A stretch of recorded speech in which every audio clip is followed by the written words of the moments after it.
Seattle summers always carried a strange mix of sunlight and drizzle, like the sky couldn't quite decide what it wanted to be. I used to love the unpredictability, but after my husband Mark passed away suddenly 2 years ago, it felt like my whole life mirrored that weather, half light, half storm. At 38, I was raising 2 kids, Ella 10 and Sam 7, while juggling a full-time job at a downtown accounting firm. Mornings were chaos, evenings were exhaustion, and weekends were swallowed up by errands. The truth was, I was barely holding it all together. The yard was overgrown, the gutters sagged, the kids' homework piled up faster than I could keep track. I smiled when neighbors waved, but inside, I was running on fumes. That's when Mr. Harris showed up at my door. Mr. Harris had lived across the street for as long as we'd been in this neighborhood.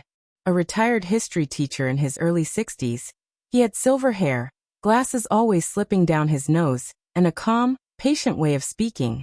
One Saturday morning, while I wrestled with a stubborn lawnmower in the front yard, he walked over with a mug of coffee in hand. "Need a hand there, Claire?" he asked. I wanted to say no. I hated the thought of looking incapable. But the truth was I did need help. He knelt beside the mower, tinkered with the spark plug, and within minutes had it humming to life. "There you go," he said with a smile. I laughed, partly in relief, partly in embarrassment. "Thank you. I swear this thing hates me." He chuckled. "Machines usually just need patience. Same as people." Then almost casually he added, "If you ever need help with the house, or if the kids need tutoring, don't hesitate to ask. I've got more time than I know what to do with these days." I smiled politely, but inside I thought, I can't lean on a neighbor. I should be able to handle this.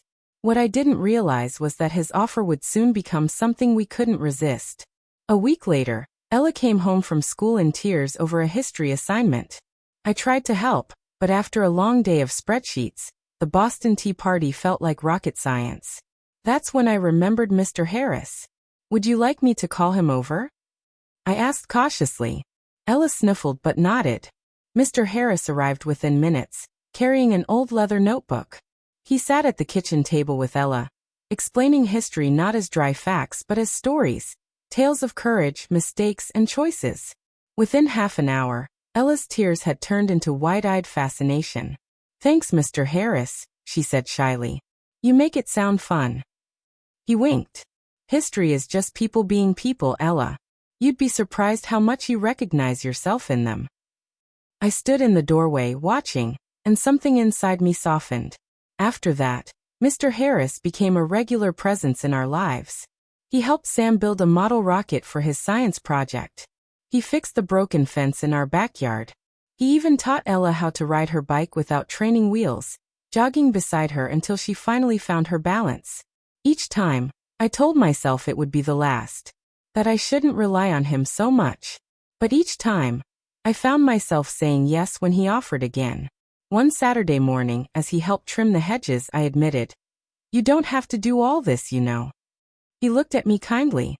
"Claire, I want to. After teaching for 35 years, helping people is the only thing I know how to do. If you let me, it gives me purpose too."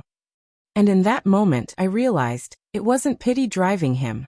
It was kindness. Genuine, simple kindness. One warm July afternoon, Mr. Harris suggested we all go for a picnic at Green Lake Park.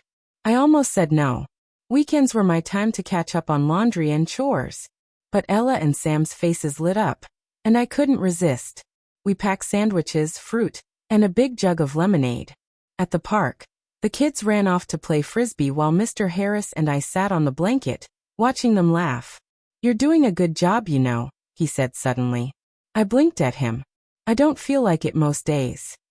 "That's how you know you care," he replied. "The best parents are the ones who doubt themselves, because it means they're trying." I looked at him then, really looked. He wasn't just a neighbor anymore. He had become part of our little world. Of course, life never stays simple. One stormy evening in August, the power went out. The kids were frightened, the wind howled outside, and I felt my nerves fraying. Just then, a knock came at the door. Mr. Harris stood there with a lantern and a toolkit.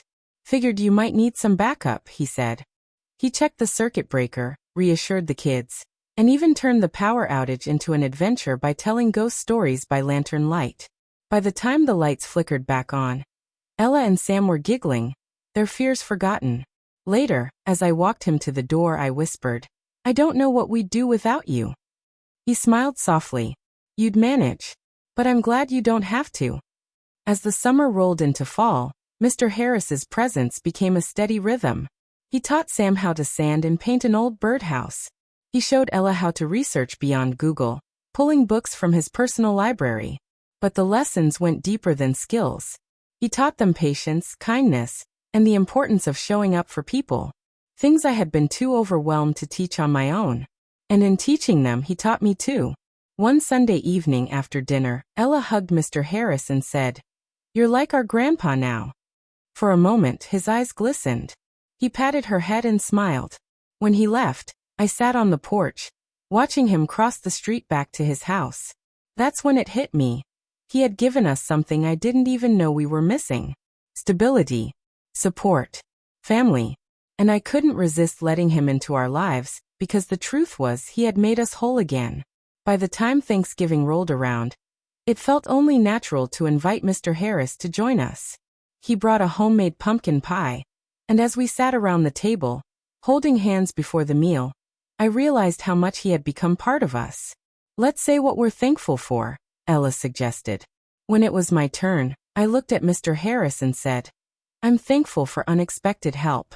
And for people who remind us that family isn't always about blood. Sometimes it's about love."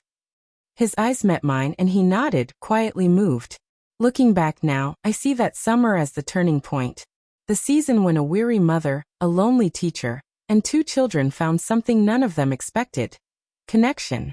He wanted to help us, and we couldn't resist.